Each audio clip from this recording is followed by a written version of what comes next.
Boa noite novamente, quer dizer, boa noite, bom dia, boa tarde, não sei exatamente que horas que você está recebendo essa informação, essa palestra, mas é que o vídeo original deu um probleminha no comecinho e eu acho que talvez se perdeu ou não entrou também na internet, enfim, se entrou, se não entrou, se você está recebendo agora, eu sou o Maurício, eu falo do Campos, do estado do Rio de Janeiro, e a gente está fazendo uma palestra hoje sobre amor e amar. E a gente está fazendo um estudo aqui, levantando a informação sobre algumas frentes que o próprio Espiritismo traz. Eu estava comentando que no Evangelho segundo o Espiritismo, lá no finalzinho, a gente tem no livro algumas citações de Lázaro, de Fênelon, de Sansão, e eu estou trazendo essas citações para explicar exatamente o que é o amor. A gente tem, por exemplo, a citação de Fênelon que diz: o amor é de essência divina, desde o mais elevado até o mais humilde, todos vós possuís no fundo do coração a centelha desse fogo sagrado. O que quer dizer essa frase de Fênelon? O amor, ele tem essa característica incrível, que é exatamente o que? Não importa se você é muito rico, muito inteligente, extraordinário. Não importa se você é muito pobre, se você tem uma dificuldade enorme, dentro de você existe essa centelha. E é interessante ele chamar essa palavra de centelha, porque quando ele fala em centelha, ele nos remete a quando a gente, por exemplo, tem aquela oportunidade de fazer um churrasco e a gente acende a fogueira. Deixa eu usar aqui que eu estou meio rouco. E a gente acende ali a churrasqueira e aí a gente consegue fazer o churrasco, a gente consegue atender todo mundo comeu, todo mundo se alimentou, e a gente esquece um pouco o fogo, e aí fica aquela cinza. Só que aí deu fome de novo, aquele convidado chegou atrasado, aí você quer voltar a fazer o churrasco. Você não precisa necessariamente acender tudo de novo, aquela centelha está ali ainda. Aí você sopra, aquela cinza sobe, espalha, e aquela brasa toma vida de novo.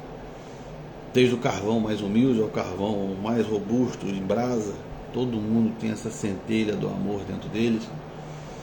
E tem essa capacidade de fogo sagrado, do amor sagrado, se evoluir.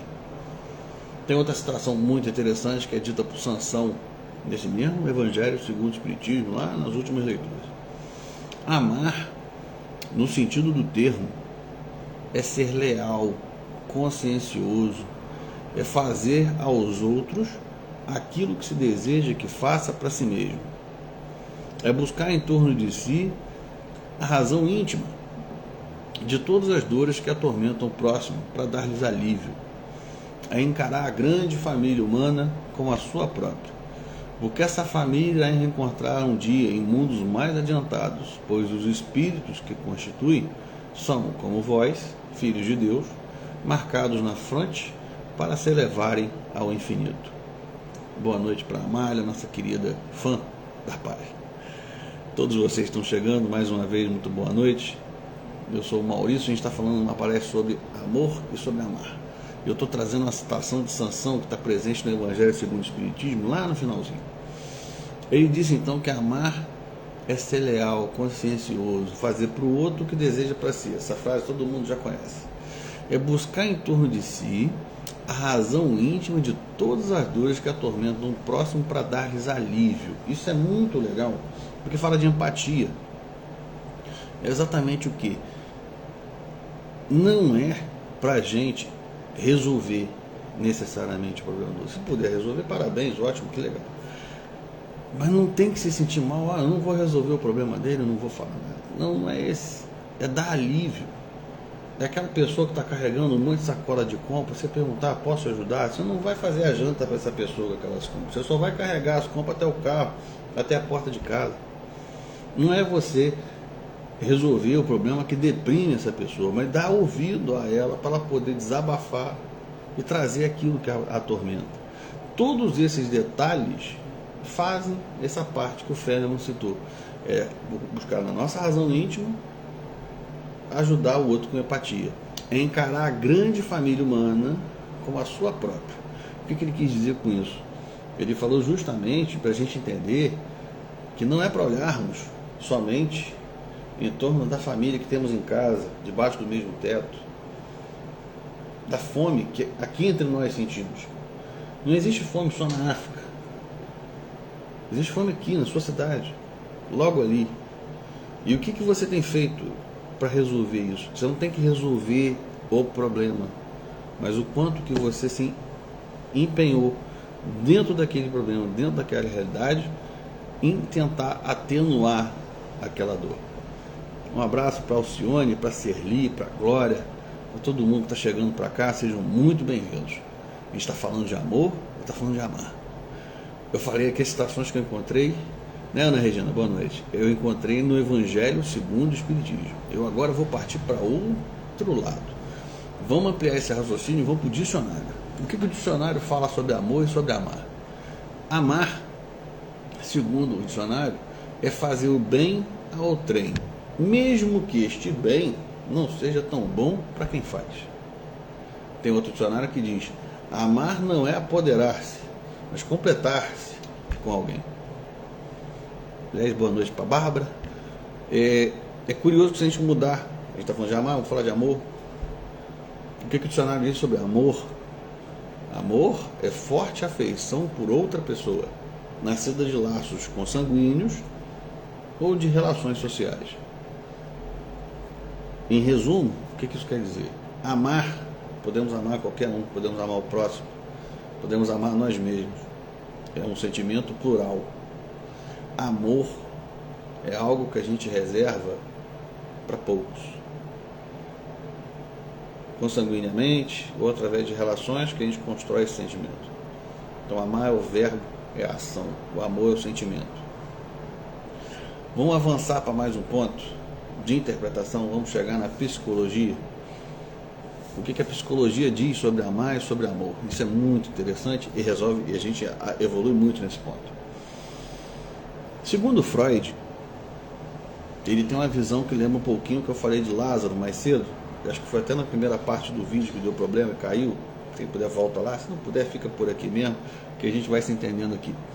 Freud disse o seguinte: o amor é uma das sensações egoístas que o homem tem. Segundo Freud, nós alimentamos predominantemente nossas vontades e anseios.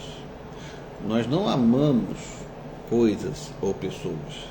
Nós amamos aquilo que elas nos causam. Então, por exemplo, a gente diz: eu amo fulana, eu amo Beltrano, ou eu amo comer chocolate, ou eu gosto muito de tomar um vinho. O que ele quis dizer? Ele quer que você interprete. Por que você diz que ama fulana? Não, fulana me traz paz, fulana me traz segurança, conforto, coisa efusiva. Então ele quis dizer que você não ama fulana, você ama a sensação de segurança, tranquilidade e desejo que ela desperta em você. Ele diz que você não ama chocolate, você ama a sensação de saciedade, de energia que o chocolate lhe dá. Você não ama café, você ama o efeito que a cafeína lhe causa, que é aquela vitalidade. Você não ama, por exemplo, o vinho, você ama o efeito ansiolítico que o álcool causa, lhe causando lazer, relaxamento. O vinho não tem nada com isso. Isso é uma interpretação que o Freud traz.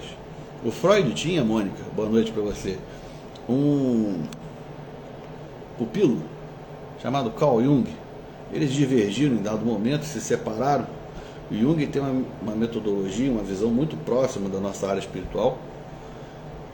Ele fala que o amor é muito diferente disso. Amor é associado à empatia. Ele correlaciona o amor a algo incondicional. E que as mães aqui vão me entender muito bem.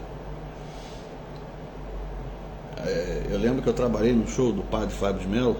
Eu sou publicitário, então lido com várias áreas. E eu lembro que no show dele que eu trabalhei, eu estava nos bastidores, e ele contou uma história, até durante o show em si. E ele falou assim: eu era pequeno e fui jogar bola na sala, eu não podia, estava chovendo, eu queria, e acabou que eu quebrei um vaso que minha mãe gostava muito. E eu fiquei, para morrer, eu tinha 6, 7 anos, eu fiquei enlouquecido. Falei, nossa, minha mãe vai me matar, minha mãe não vai gostar mais de mim. E aí ele contou, eu esqueci o nome completo dele, mas ele conta a história, como se fosse, sei lá, Fábio Carlos, Fábio Antônio, Fábio Júnior, o que é que seja, Fábio Júnior Melo. Não me lembro exatamente o nome completo dele, mas ela falou assim que ela sequer me chamou do nome inteiro. Então, ela chamou Fabinho. Ele, opa. Não chamou do nome todo quando eu fiz bobagem, já é emocional. Você acha, meu filho, que o meu amor por você se quebraria junto com um vaso? E ele disse que naquele momento ele entendeu o que é o amor incondicional.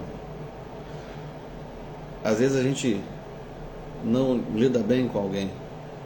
Às vezes alguém nos trai e ainda assim a gente gosta da pessoa. Às vezes a pessoa nos decepciona, ainda assim a gente gosta da pessoa.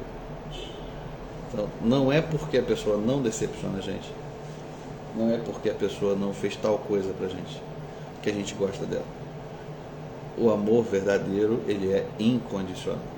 E como é que a gente descobre isso? Segundo Jung, você não ama por causa de, você ama apesar de. A diferença está aí. Porque se você ama alguém, é aquela pessoa que casa por interesse, seja porque a outra tem muito dinheiro, seja porque a outra é muito jovem. Se eu casei por causa de ele ter dinheiro, ela ter dinheiro, se eu casei por causa de ela ser muito bonita, ele ser muito bonito, ser muito jovem, ser muito jovem, quando a juventude acabar, quando o dinheiro sumir, esse amor vai acabar, porque ele é condicionado por causa dele. Para a gente entender qual é o verdadeiro amor, é o amor apesar de, apesar dessa pessoa não ser, sei lá, a mais linda que eu conheci no mundo, eu a amo profundamente. Apesar de essa pessoa não ter o dinheiro que compraria todas as minhas coisas, eu amo muito. Apesar de tudo que possa acontecer, se ainda assim você ama, esse amor é verdadeiro, porque ele é incondicional, não interfere as turbulências. Apesar de sermos grandes pecadores, Deus continua nos amando. Jesus está sempre presente em nossas vidas. Isso é um verdadeiro amor e ele é incondicional. Esse é o entendimento básico que a gente tem que fazer para entender inicialmente o estudo da noite de hoje. Que estamos falando de amor, que estamos falando de amar. Por que a gente falou sobre tanto conceito, sobre tantas formas de entender? Vamos entender já já. Como que a gente vai entender isso? Tem um jeito muito legal. Quem já viajou de avião ouviu isso. Mas quem não viajou não tem problema. Você provavelmente assistiu algum filme, alguma série na televisão, em que você viu a aeromoça fazendo vários gestos, fazendo assim, fazendo assado, vai, cara, dando as instruções antes do voo. E em dado momento a pessoa diz: em caso de despressurização da cabine, máscaras de oxigênio cairão sobre suas cabeças. Eu caio em cima, colocar, não sei o quê. Geralmente a instrução na série, no filme, para aí. Mas dá pra gente ir além e entender melhor.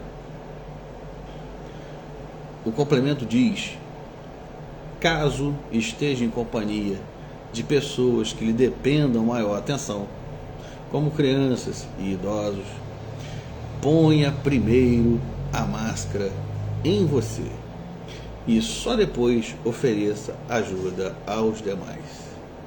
Sabe por quê? Isso é muito interessante. Isso fala muito sobre a palestra de hoje.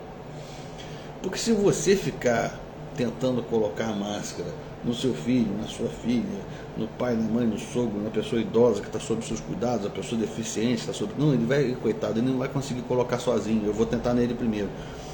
A despressurização que fala é a baixa de oxigênio. Por alguma razão, a oxigenação do avião está ruim. A pessoa fala: primeiro põe em você. Você pega a máscara, coloca. Colocou, agora você cuida de alguém. Por quê? Porque se você for primeiro ajudar o outro e você não conseguir ajudar em tempo, porque está balançando, porque tá falta de ar, você vai desmaiar, você vai morrer. A pessoa que estava sob seus cuidados vai desmaiar, também vai morrer. Olha a loucura que acontece, porque você não seguiu uma regra muito simples, que está no primeiro mandamento.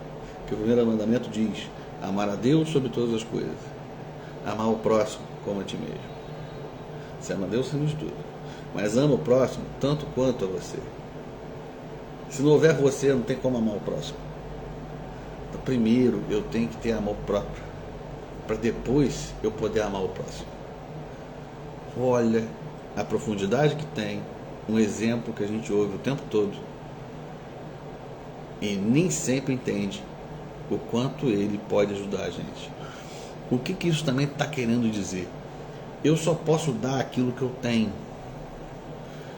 Se eu falar para você: ô Maurão, eu estou precisando de R$1 milhão agora, você tem?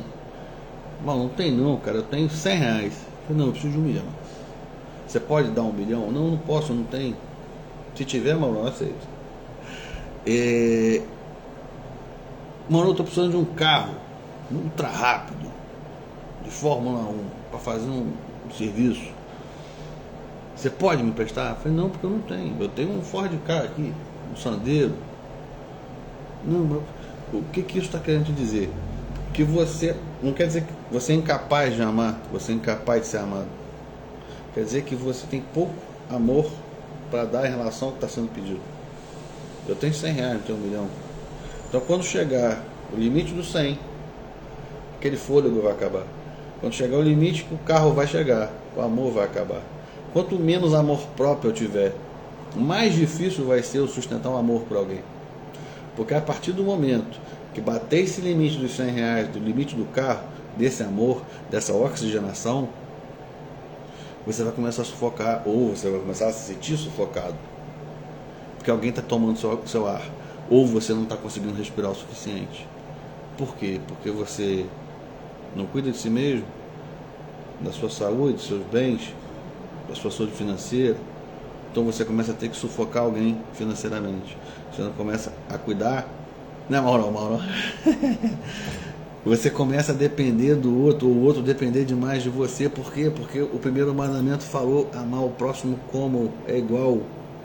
Não é para você amar além, porque isso é falta de amor próprio. Não é para você amar menos, porque isso já é egoísmo. É para amar igual. Deus acima de tudo, o próximo como a si mesmo. Isso é uma coisa que a gente erra demais. Eu lembro que a primeira vez que eu vi a palestra que falou sobre isso, eu fiquei: meu Deus. Então isso explica por que eu tive relacionamentos que não foram para frente? Sim, explica. Porque em dado momento, ou eu sufocava ou era sufocado. Um dos amores ali não era igual. Olha, então é isso. E como é que eu faço para descobrir? Como é que eu saio disso? Ideia, tem como? Tem como. Graças a Deus tem como. Por exemplo, pergunta que eu te faço: se alguém que você conhece, gosta, convive, chegou com a cara emburrada hoje do serviço, nossa, tá com a cara feia, coitado, o que você faz para animar essa pessoa? Você bota para assistir uma série, um filme, um programa que a pessoa gosta, faz uma janta, pede uma coisa na internet aí para você jantar legal, ou leva essa pessoa para jantar num lugar legal, ou leva no cinema, leva para dar uma volta na praia, uma volta de carro. De alguma forma você vai ajudar essa pessoa. Você dá conselho, você ouve, você estimula essa pessoa a procurar ajuda profissional. Fala: olha, se de repente devia ir ao médico, ou deveria ir ao centro espírita de novo, ou na sua igreja, de alguma forma. Se a pessoa está afastada de Deus, busca ali e dá uma aproximada. Não é assim que você ama o próximo? Como é que você faz para amar a si mesmo? Da mesma forma. Porque eu te pergunto, quando você se aborrece, o que você faz com você? Você se dá algo? Você se leva para jantar? Ou pede algo para você comer que você gosta? Você pede para ficar um pouco sozinho, ou procura pessoas para ficar em sua volta, você procura ajuda profissional, isso é importante, você procura se reaproximar de Deus, assistir uma palestra como essa, não só essa, outras palestras, outros vídeos, porque para o outro você fez. Quando o outro tossiu mais de uma vez, espirrou várias vezes, começou a sentir uma coceira, uma dor, não sei o que, você obrigou essa pessoa a ir ao médico. Mas você está enrolando 6 meses para ver aquela mancha, aquela dor, aquela coisa, aquele dente. O outro tem que resolver agora. Eu deixo para depois. Aí não é amor próprio, igualitário. Você está amando sempre o outro a mais que a si mesmo. E eu repito a você, você acaba se colocando numa situação em que você ama em demasia ou ama sugando. Em dado momento, a pessoa sua próxima vai sentir a diferença. E vai sentir que está pesado. Porque Deus não deu pra gente cruz alguma que a gente não pudesse carregar. Mas também a gente não é obrigado a carregar a cruz do outro. Quando a coisa está pesada demais, olha direitinho se você não está carregando de quebra-galho, ou segurar aqui para você um pouquinho, e esse pouquinho está levando muito tempo. Porque às vezes a gente erra amando demais. Mônica? Oi? Eu puxo minha orelha nessas horas também, fica tranquilo. Porque às vezes a gente ama demais e erra. É um amor, é um erro muito involuntário. Eu lembro que minha esposa trabalha na área de saúde mental e ela estava comentando que ela lida com muitas crianças, criança com déficit de atenção, hiperatividade, autismo, tantas outras coisas. E ela fez uma avaliação e encontrou uma criança que estava com subdesenvolvimento e ela quis fazer uma análise para a família presente e tudo, e ela reparou, tinha uma criança de 3 anos de idade mais ou menos, e tinha uma irmã de em torno de 11 ou 13 anos, algo assim. E durante os exercícios, a irmã mais velha, com um amor enorme pela irmã mais nova, tentava ajudar, tentava fazer por ela.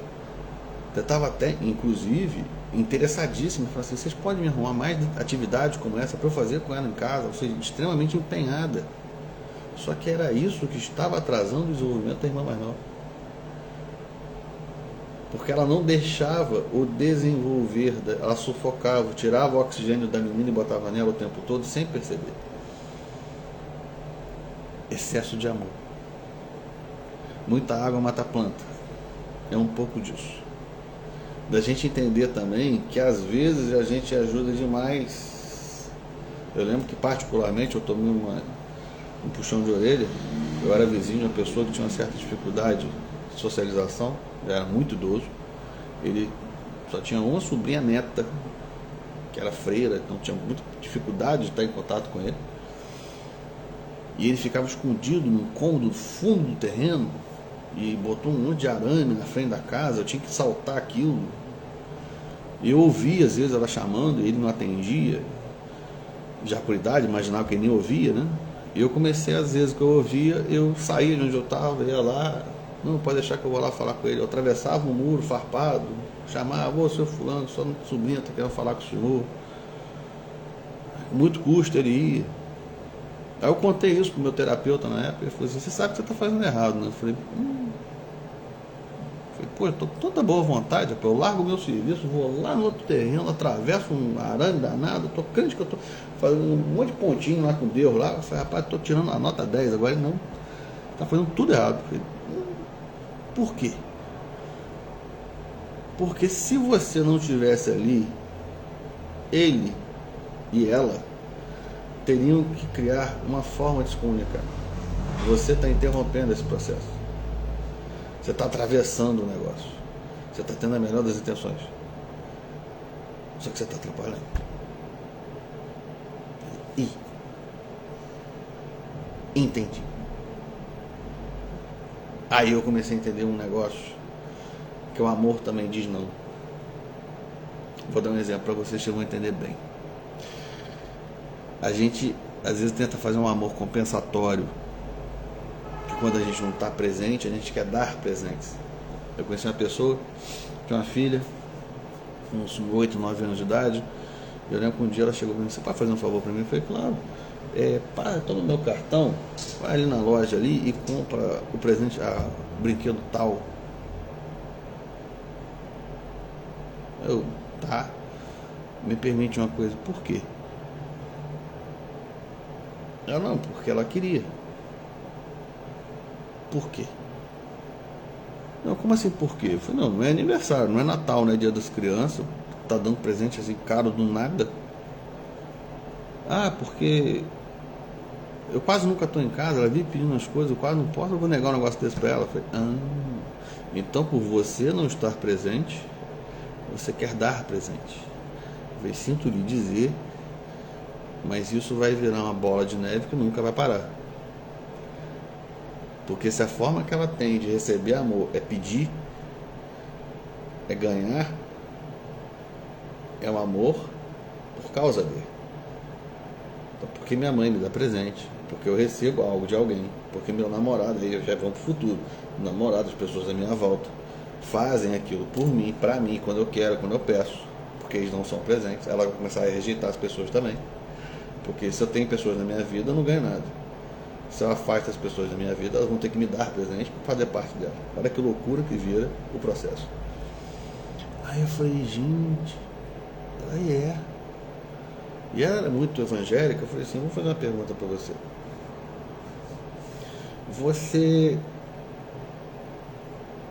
Deus te dá tudo que você pede? Não. Peraí, Deus é fiel? É. Deus é justo? É. Deus te ama? Muito.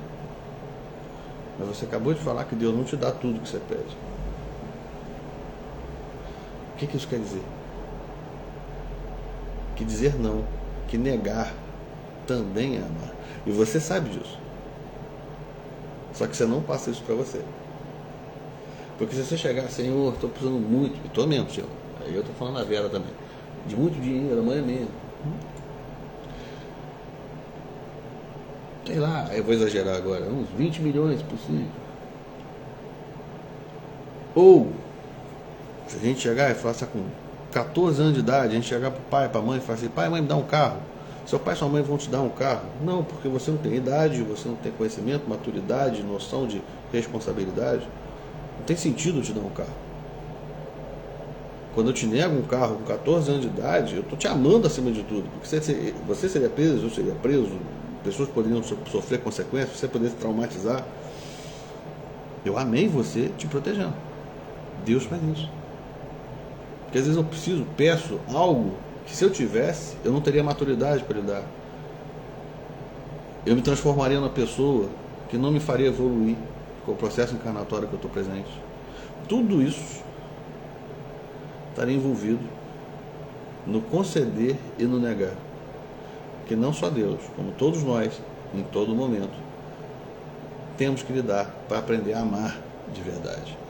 O amor verdadeiro é incondicional. Então, se você tem que dizer sim para tudo que alguém te pede, é porque você é útil. As pessoas não gostam de você. Sim, eu estou lhe dizendo. Da mesma forma que você sabe que se, fulano diz não para tudo, mas todo mundo dá as coisas para ele, porque de alguma forma ele cria outras formas de ser amado e ser quisto. Não é por utilidade, não é necessariamente pelo que ele dá ou pelo que ele faz. A gente consegue entender o quanto essa expressão, deixa eu caminhar para o final, senão vai dar problema aqui para mim, que eu falo demais, da gente entender o quanto que isso tudo faz parte do nosso desenvolvimento, da nossa evolução, dessa transformação espiritual que é necessária nesse processo encarnatório. Se você tem que entender assim, eu conheço pessoas que são assim até, eu não gosto de ficar em silêncio, tem que estar ouvindo música, eu não gosto de estar perto de alguém sem conversar. Eu falei, cara, então, se você tem medo de ficar sozinho, se você não consegue ficar sozinho ou em silêncio, se você não tolera a própria companhia, como é que alguém vai tolerar a sua companhia? Se nem você consegue. Porque às vezes a gente fez um dia muito quente, ou foi na academia, está com aquele cheiro de suado, às vezes dá para aguentar. Mas se nem você está aguentando o cheiro de suor que você está, como é que alguém vai aguentar? Se nem você aguenta o seu silêncio, as suas escolhas, os seus pensamentos, como é que alguém vai aguentar? Ah, mas aí eu não sei o que fazer. Então, chegamos ao marco zero. Eu descobri que é isso que eu tenho que ver. A partir daqui que eu vou discutir. Não é para você parar. Nossa, eu descobri hoje que eu não tenho amor próprio, então não vou conseguir amar ninguém a longo prazo. Eu falei, tá. Esse é o ponto de partida, não é o final da sua história. Não dá para mudar o começo, mas dá para a gente fazer um final completamente diferente. Quando você só aceita as coisas pelos outros, não é amor, a gente está tentando fazer os outros de escravo naquela história. Eu gosto de encerrar essa palestra sempre com uma história que eu passei, que ela é muito emblemática. Eu morava perto de uma esquina, um pouco à frente da esquina, tinha uma família de pessoas deficientes visuais que moravam. Era o pai, a esposa e uma filha, os 3 deficientes visuais. E constantemente, ele tinha uma vida muito ativa, ele tem um educandário aqui, na minha cidade aqui, e ele saía para pegar ônibus para ir para lá. Aliás, agradeço os elogios. E ele, voltando do educandário, ele parava na esquina.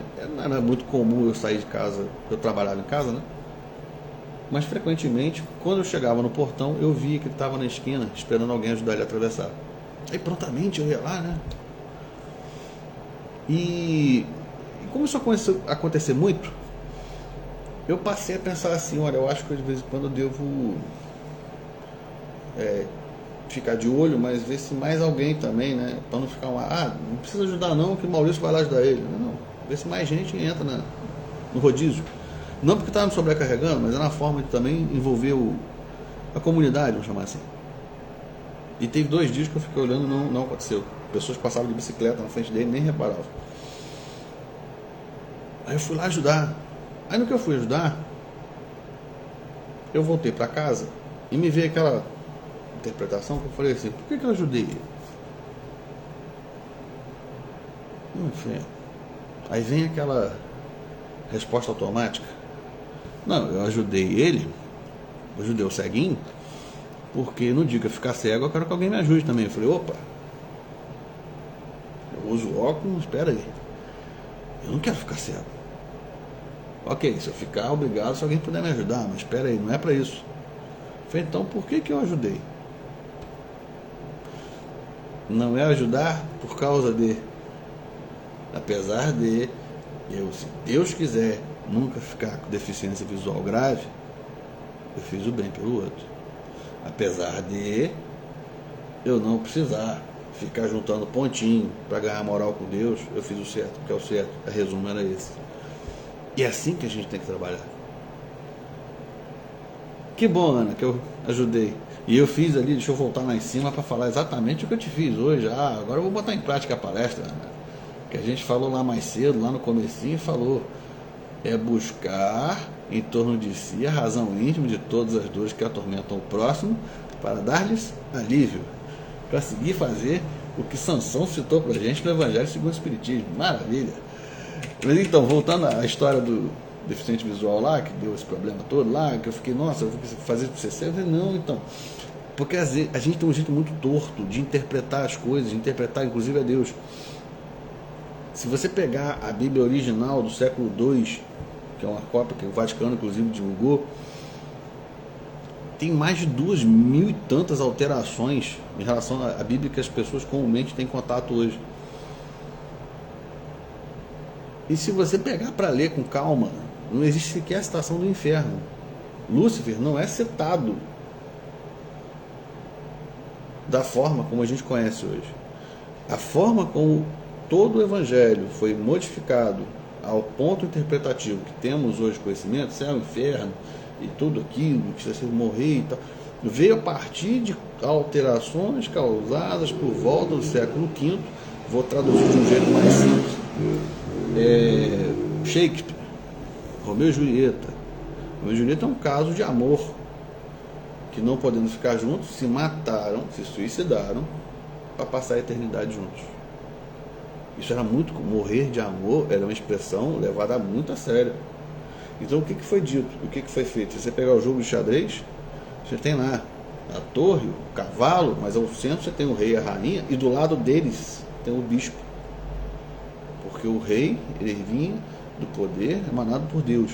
Mas quem falava ao povo eram os bispos.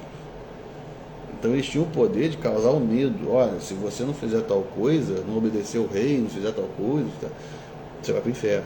Criaram um castigo em outra vida para que você começasse a fazer o certo nessa. Olha o quanto que a gente é pré-desenvolvido, né? O quanto que a gente dependia disso. E de toda forma, pessoas hoje, eu não estou falando que o espírito é o exemplo da religiosidade perfeita, eu estou querendo dizer que pessoas hoje que dependem de uma religião para moldar-se, para fazer o que tem que ser feito. Ah, por que você respeita a sua esposa, a sua família? Não, porque se eu não respeitar eu vou para o inferno. Não, eu tenho que respeitar porque é o certo, porque eu amo o próximo como a mim mesmo. Eu não quero que façam comigo, que eu não quero, sabe? Aquela história. Se você está fazendo por causa de eu não quero ir para o inferno, por causa de um castigo, por causa de, é um amor condicionado. Eu só estou respeitando porque tem juiz olhando, porque tem câmera, porque tem Big Brother aqui, o pessoal está me vigiando. Na hora que acabar a vigília, eu faço o que eu quiser. Então a moral é frágil. Todo esse processo que a gente se coloca e se entende e se vê, e a gente está fazendo pelo outro. Ah, por que eu estou ajudando a pessoa que está vendendo amendoim aqui? É porque eu quero que todo mundo aqui no entorno veja que eu comprei R$50 de amendoim? Ou é porque eu comprei 5, mas eu mal tinha esses 5, porque eu nem recebi esse mês, então tanto mais vale esse que dividiu um pouco. É esse entendimento de que apesar de eu não estar financeiramente estável, nossa, eu quero te ajudar, eu vou te ajudar. É apesar de eu não ter recebido, apesar de eu não estar bem, apesar de tudo mais, eu quero te ajudar, porque se eu estivesse na sua situação, eu queria que outras pessoas estivessem me ajudando também. Aí já é uma interpretação assim, apesar de, eu também queria. Todo esse entendimento, toda essa forma da gente conseguir aprender o que é amor e o que é amar. Repito, para quem não ouviu o começo, amar é um sentimento, é o verbo que você emprega a qualquer pessoa. Você pode amar a muitos, você pode amar a si mesmo, deve, você pode amar o próximo, você pode amar o desconhecido, você pode amar a pessoa que você mais conhece. Amar é algo que você faz para qualquer pessoa e deve fazer para qualquer pessoa, mas acima de tudo, a Deus. Amor é um sentimento que a gente reserva para muito poucas pessoas. Mas esse amor, se não for próprio também, ele não vai ter oxigênio. Ele vai ser despressurizado como a cabine do avião em queda. E fatalmente não vai durar muito. Então a gente precisa entender que eu tenho que cuidar de mim, eu tenho que me levar ao médico, eu tenho que me levar ao dentista, eu tenho que me levar no oftalmologista, eu preciso realmente. Eu tenho que fazer por mim, tanto quanto faço por alguém, ou quero fazer por alguém. Porque esse entendimento que a gente precisa levar, também Sansão falou pra gente, amai muito para ser desamados. O amor é um bem que ele se multiplica quando é dividido. Ele não é finito. Quanto mais sorriso você der de manhã cedo, dando um bom dia para alguém que você nem faz ideia de quem seja o porteiro do seu prédio, o caixa da padaria, o gari da sua rua, não interessa. Muitas vezes as pessoas se sentem absurdamente ocultas da sociedade.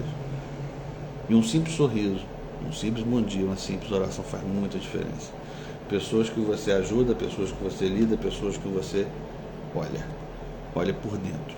Sintamos esse amor, amai muito, para que cada um de nós possa muito ser amado.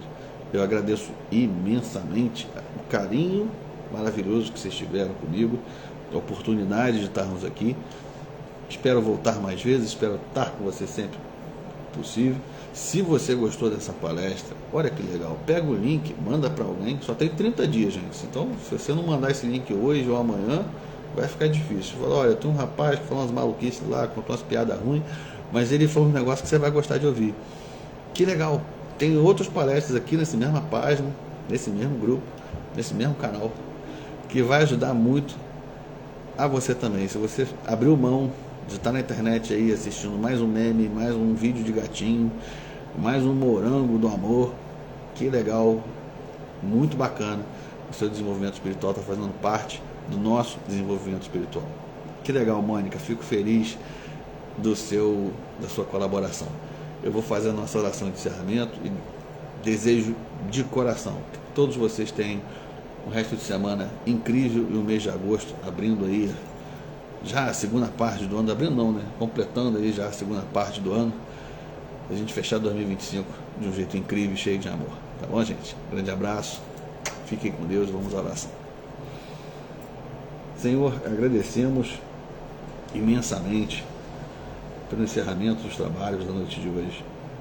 Pedimos, Senhor, que fluidifique não só a água, também os corações e as mentes de todos os irmãos e irmãs que acompanharam o estudo de hoje. Pedimos, Senhor, em especial, primeiramente, por todos os irmãos que fazem parte da administração e da manutenção deste trabalho maravilhoso. Que o Senhor guie e proteja cada um deles, para que eles possam continuar contribuindo para a sua messe, para a divulgação de vossa doutrina, para que mais e mais pessoas possam receber a vossa paz. Mas também pedimos, Senhor, em especial aqueles irmãos, aquelas irmãs que se encontram deprimidas, desesperadas, desempregadas, desamparadas, desoladas. Que cada um deles, de alguma forma, através de nós ou através de vossa infinita bondade, possa receber um facho de vossa luz, que ilumine seus caminhos, que lhe dê um norte, para que possam reencontrar o caminho do vosso amor e de vossa infinita misericórdia. E que assim, Senhor, sejamos todos unidos para que cheguemos cada vez mais próximos de vossa perfeição. Assim seja. Então, diretamente de Campos do Goytacazes, quase norte, quase chegando no Espírito Santo, diretamente para São Paulo, meu enorme beijo e abraço fraterno a todos vocês. Obrigado por cada palavra, por cada carinho de vocês, tornaram essa noite cada vez melhor, tá bom? Fiquem com Deus e até a próxima, gente. Tchau, tchau.